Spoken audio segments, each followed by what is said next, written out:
day, I sat down and I was writing down the characteristics of a guy that I wanted to be with. And when I finished writing that down and I looked at who I was married to, I realized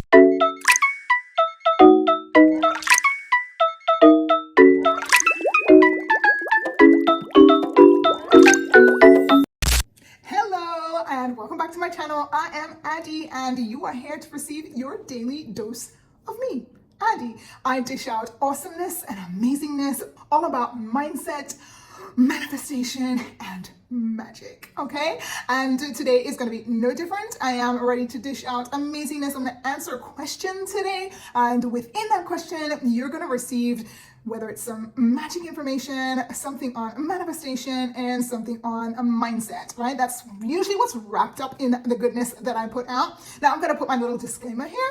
And that is that I do digress and I do jump a little bit, but if you stay with me, you are going to receive the awesomeness that I am putting out. Okay, you're going to get the result, you're going to receive the message, you're going to get the juiciness or the goodness that I have for you. So just stick around and stay with me because I'm ready and I hope you're ready to receive.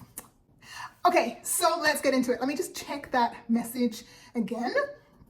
Okay, so how did you get over your failed marriages and moved on to having such a happy and successful life? Now, okay, now, I talk about digressing, and I'm going to really try and pull this together because I don't want to do this for a very long time. I want to try and get you all the juiciness. Okay, so let's look at husband. Okay, I've been married. If you don't know, this is my third marriage, and I have no shame in saying that I've been married more than once.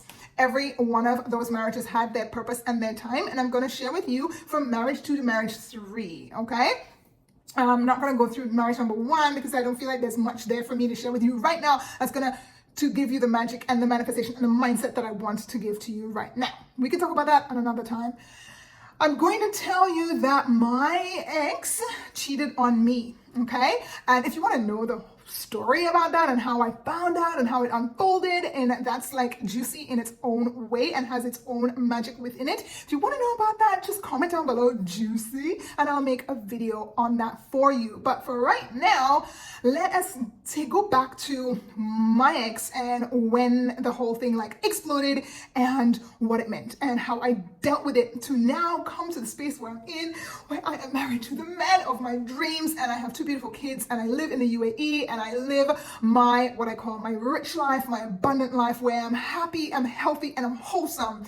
So how the hell did I get there when everything felt like doom and gloom at one point in my life? Well, little Missy over here who is committed to joy does not let things hold her back for very long, okay? But they do get to me, of course, like everybody else. I am human and it did get to me at some point. Anyway, let's look at it. So this dude comes home one day and he's like, I don't know what's wrong with me.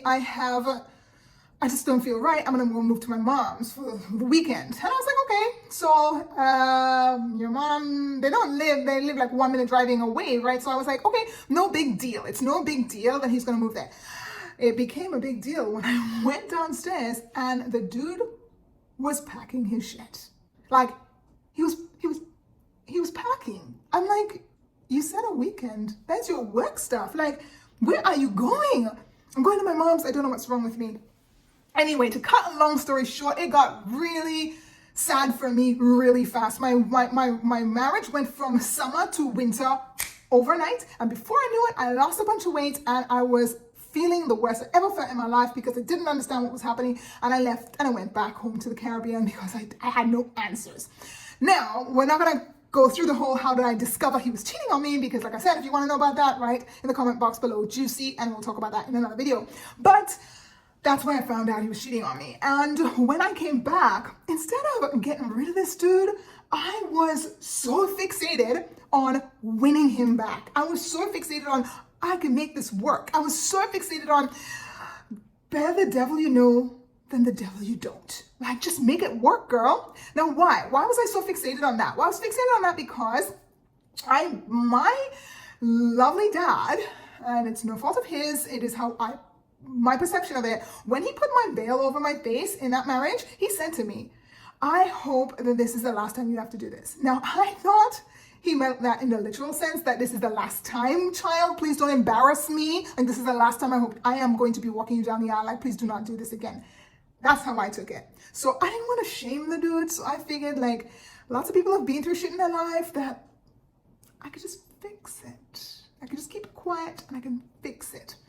Truth be told, he was just simply saying, this is hard for you, hard for anybody to go through that. My child, I hope for you, this is the last time you have to do this. Two different things, same sentence, but you take it the wrong way. This is what can happen.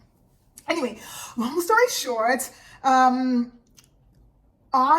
self-worth was so low, okay? I took myself, you know when you walk into a shop and you have brand new stuff, you have a sale rack, and you have the rejects needs to go into landfill. That's when I put myself. And I didn't even realize. So what I'm telling you now, I did not realize back then. So you might be in that place right now, okay? You might not realize that your self-worth is so low that you have taken yourself off of the freaking sale rack and you've put yourself in the reject. Girl, get yourself out of the reject and put yourself into brand new stock, okay? Because that is who, let me not start. You are worthy. Okay, so I thought, who's gonna marry me? Obviously, it's now my fault because this is the second time you're getting divorced. So it's gotta be on you, girl. And you're right. It was on me. I know, right? What? Is she taking on the fact that he cheated and it's her fault? No. It's not my fault. But I wanted it. And I'll tell you why. Now looking back at it, right? Okay, while this is all going down and I'm going through everything, now this dude has come back into my house because I want him into our family home. I want him there, and he is just doing his thing. He's talking to me when he feels like it. He's not talking to me when he feels like it. I'm on this roller coaster, and I didn't do the dirty. He did. But anyway, this kept going on. And this went on for about 9 months because I was trying to make this shit work. Then one day I was like, that's it, line in the sand. If he doesn't come to a counselor's thing, then that's it, I'm done.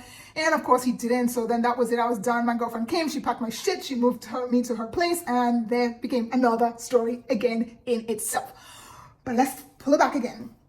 And so when I was doing so much soul searching work on myself, so much healing work on myself, because I said to myself, because I read so many books on relationships and how to win your ex back and how to do this and how to do that. I read every single one of them.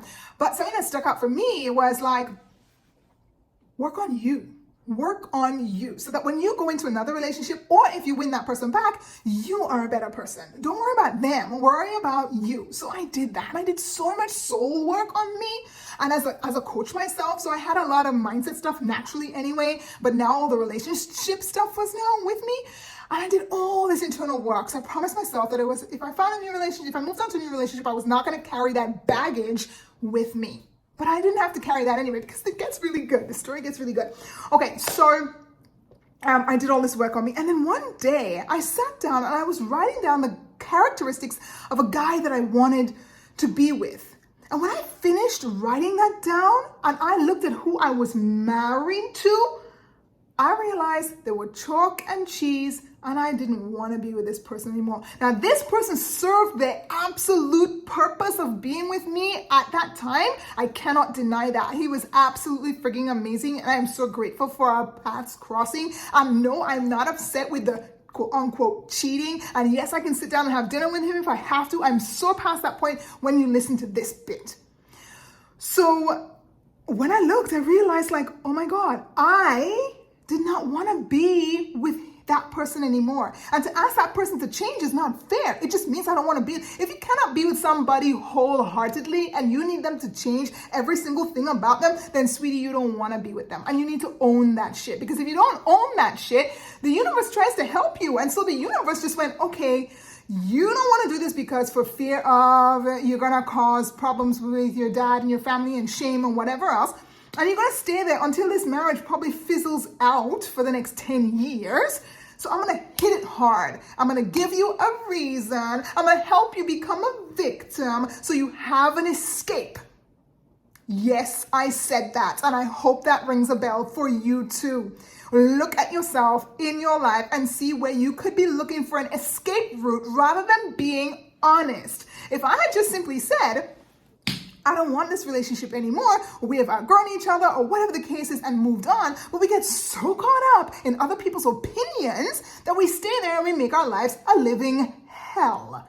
waiting for the excuse so that I'm the damsel in distress and everybody feels sorry for me. You get it? Right. So that's it. When I then attracted Alex, my husband, into my life, I had already understood why that had happened. So I moved into a relationship not clocking someone in and clocking them out, thinking you're going to cheat on me, all men are dogs, blah, blah, blah, blah, whatever else people say about marriages bring on to the next one. I was free. I was totally free and ready to receive the person that I wrote. And guess what? This dude is exactly, I mean to the T of the guy that I wrote, except that I didn't write what he looked like and I didn't write where he was from. And so I was in Australia and he was in Antigua when we met. Again, that's another story if you really want to know about it. And we had to do long distance for a long time because it wasn't written in my thing. But nonetheless, as I end this video, what did I do? I got honest. I really saw what was transpiring. I really got to the core of understanding why the quote unquote cheating happened. I really understood that it was just the end of an era, and if I had owned my shit, it wouldn't have had to be so painful. It's like an extreme manifestation to get what you truly want. And I could have avoided that, and now I avoid it by being honest in my current life now, that I don't go through as many extreme manifestations as that anymore. It's such a beautiful place. And that's what I teach my clients, right? That's when I say, before the extreme manifestation happens, let us get honest here so that we don't have to deal with those things, right? So anyway, yeah. And now I'm happy. I'm so loved up and happy and in love and having the best time ever. And I never think or worry like, is he cheating? Will he cheat? Are all men dogs? I don't have any of that. So yeah, that was the manifestation by writing down what I truly wanted and noticing what I wanted and being honest about what I wanted and realizing that I don't want this anymore and it's okay to not want that anymore. That was the manifestation. The mindset was I was going to follow my highest excitement. I went to Antigua. I met Alex. I had a freaking amazing time. I stayed longer when he said to me, please don't go back to Australia yet. I was like, dude, I gotta go back and make money. But I didn't. I stayed. I followed my highest excitement. I stayed 1 month. And when that was over, he said, please stay another month. I stayed another month. We got engaged. I was still married, going through my divorce. I was already engaged. Like, listen, crazy shit. Because I followed my highest excitement. So as I end this video, please follow your highest excitement, whatever brings you the most amount of joy. Please be honest with yourself. Look in at the whole situation and be freaking honest. Because when you're honest about what you want, when you're clear about what you want, when you decide what you want, and when you follow your highest excitement, you get amazingness. All right, that was your daily dose. That was a lot of doses in this one video. I love you lots. I want you to please remember to give this video a thumbs up if it resonated with you and you liked it. Please share it with your family and friends. Maybe someone will get something out of this, because going through a relationship and going through breakups are not easy. And this really does shed some light.